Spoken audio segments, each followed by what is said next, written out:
I'm currently a freshman in college. I came home this past week for a funeral. But let's backtrack a little. My senior year in high school, I was in the library during study hall doing some computer science work on the computer since my laptop at home didn't have JCreator on it.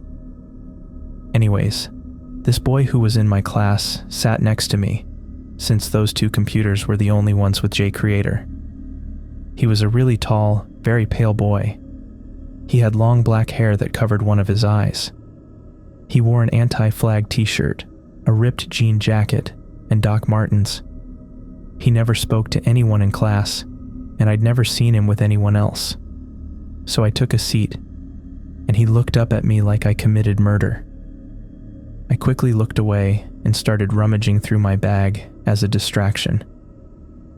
As my head was down, I heard him chuckle and then mumble, "Of course." I froze with my head still down toward my bag.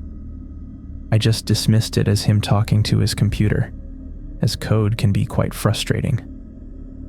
I sat back up and quickly typed in my login details. To break the awkwardness, I said, "She assigns too much homework. I can barely keep up." His eyes stayed locked on the computer screen. "You want the answers, don't you?" I laughed and said, "No thanks. I won't learn anything that way."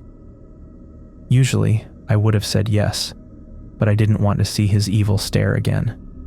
It was like he was staring into my soul. He laughed again, that creepy laugh, so creepy that I had to close my eyes and cringe. I opened them and looked over to see him gone. The strange thing was, he left his flash drive. I waited about 10 minutes to see if he would come back, but he didn't. Study hall ended at 1 o'clock, and it was 12:50. I decided I'll take it and give it back to him tomorrow in computer science class. I threw it in a little box above my bed. Gotta admit, it was an awesome flash drive. It was a Swiss Army knife with the flash drive in the middle. Here's the crazy part. After that, he never came to school again. He was notorious for being absent, so for the first month, no one batted an eye. However, May rolled around, and we were all getting ready to graduate. I had completely forgotten about the flash drive until 2 days ago when I came home. I needed one, and I remembered I still had that boy's. I scanned it with my Norton, and it said it was all safe. I was planning to delete all his stuff so I could put my PowerPoint for business class on it. Naturally, however, I started snooping through his files. The first thing I saw was a folder named Computer Science. I opened it, and all the answers to every assignment were there. I thought, damn, maybe that's why he left it, so I could copy off of him. Maybe because he knew he was never coming back. I went back. The second folder was music. I kind of had to open that one to see what he listened to. Surprisingly, not what I expected. There were only 3 songs. Running on Empty by Jackson Browne, White Rabbit by Jefferson Airplane, Helter Skelter by the Beatles. I went back again. There was an untitled folder. Inside it was AP Literature. There were a bunch of essays and various junk. There was one called The Best Doc. I opened it, and it was merely a 10-page document of notebook pages filled entirely with his first and last name, handwritten. I went back again. This is where it gets weird. He had taken pictures of the emergency escape plan posters on the door in every classroom.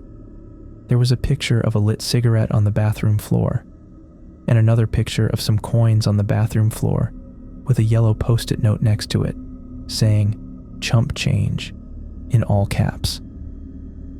Now this is the weird part. There was a picture of me taken while I was reading a book in class. From the looks of it, it was my English class that he was not in. There was also a document titled, "Rest in Peace Too," but it was empty when I opened it. I still have no idea if this was a joke or not. For all I know, He never showed up again because he realized that he lost his hard drive. This story happened a few years back to me and a friend, Allie. We're now both 15, making us 12 when the story occurred. Okay, so me and Allie have been friends since 2nd grade, and we would usually spend all weekends and free time together. We always have been into paranormal and ghost stuff. We had every reason to believe that every house we ever went into was haunted. We would go on ghost hunts like the TV shows with a flip phone to record the sounds. But there will always be one night that stands out to me that still haunts me to this day. It was around midnight, and we were hyper and awake, like most kids our age on weekends. So we decided to do another ghost hunt in my house. We got the flip phone ready and borrowed my dad's touchscreen to actually videotape.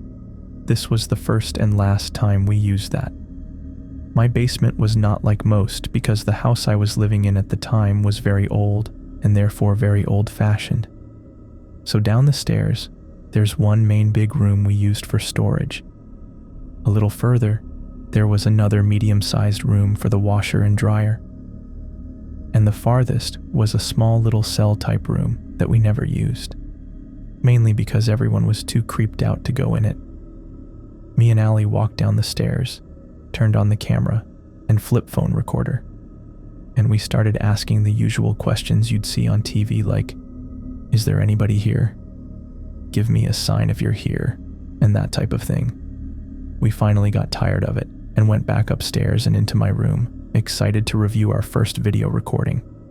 This was a big step for us because we wanted to be ghost hunters so bad. We were watching and kind of got disappointed as we didn't find anything in the video or voice recording. Usually we would make something up, like a footstep that wasn't ours, to make us feel less bad. But this time, we were so excited about the video, we didn't even want to make anything up. We couldn't sleep, so we played a few board games. Then, we both agreed to review it again, because maybe we missed something. And oh boy, we did. While reviewing the tape again, we both could just feel this bad energy coming from it. I guess we didn't realize it before because we were too filled with excitement. We went on anyway. As we paid more attention, we could actually hear footsteps that weren't ours. Then what showed up on the tape, I still see it when I close my eyes. It was the most horrifying thing I've ever seen. The camera was on Allie, and behind her was this figure that looked like a distorted, almost human thing with bright white eyes that almost seemed as if they were watching you through the video. At that point, we shut it off, and we were both in complete shock. We couldn't tell my father as he was asleep being so early in the morning. We both decided to just not tell anybody and keep it our secret. Even though we never went into that basement again, we both still talk, and sometimes even dream about it to this day. I don't know if it was our imagination, or if there was something with us in that basement, but I'll never go in there again. So this all happened during Halloween in 2014. My name is Max, and I'm from a small town in Findlay, Ohio. I used to go to a high school at County School, about 10 minutes from where I lived, called Van Buren High School. Van Buren was a nice little village with good people for the most part, but the only problem was that there were some evil creeps that could be found there, if you knew where to look. The biggest hotspot for them to be found was the Van Buren State Park. Everyone knew that the state park had a little infamy to it, as it was known for some rapes and the like. Now, I've been to the park many times with friends and classmates and nothing bad ever happened to us, so I never thought much of it. I have a lot of good memories of the place actually, like the many times my friends and I would bike the trails and set off the works bombs in the woods or go fishing in the lake. However, fast forward to my senior year at Van Buren on the day of Halloween, my friend Ian and I saw the darker side of Van Buren State Park. The summer before my senior year, I enlisted in the Army National Guard, so it was important that I worked out and stayed in shape. So that day, I asked my best friend Ian if he wanted to go run the trails in the park with me after school, and he said he would, as he likes to work out when he can as well. It was probably about 4 o'clock in the afternoon when I pulled into one of the parking lots waiting for Ian to meet me there. When I saw this old silver car with a bald and just disturbing man suspiciously sitting in the lot. Knowing that creeps hang out at the parks, I glanced over to check out what he was doing when I noticed he was staring at me and would not take his eyes off of me. It was a very unsettling stare, one that made him look hungry and me uncomfortable. His eyes were wide open, and I'm pretty sure he had a frown, or maybe a grin. We made eye contact, and he nodded at me as if he were trying to say hello, but would not drop his glare. I nodded back, but broke eye contact since I was pretty uncomfortable. However, I noticed out of the corner of my eye that he was still staring. At this point, I had enough, and I sped out of there and pulled out of the parking lot. But when I looked at my rearview mirror, I saw he was following me.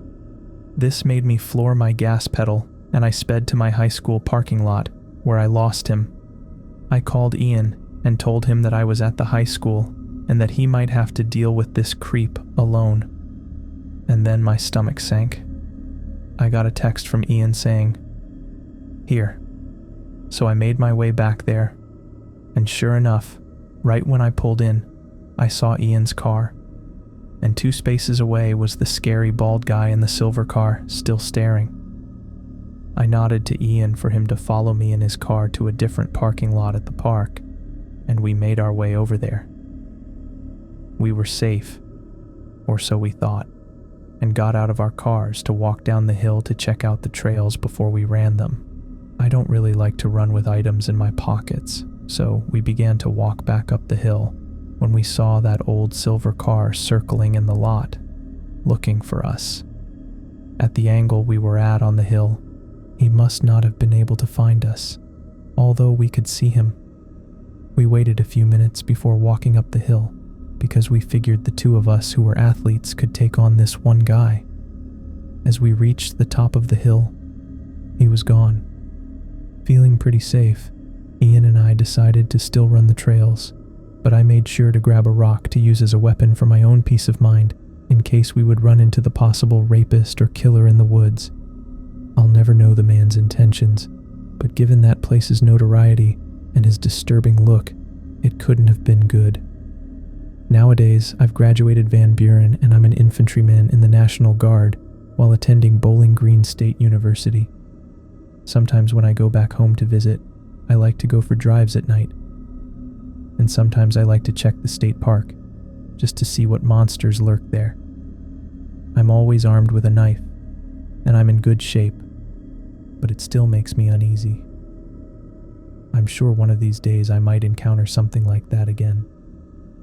But I'm not stupid or crazy, because as soon as I do, I'm hightailing it out of there once again. So, as for anyone else, make sure that if you go camping or hiking at state parks, that you are somehow armed, no self-defense, and never go alone.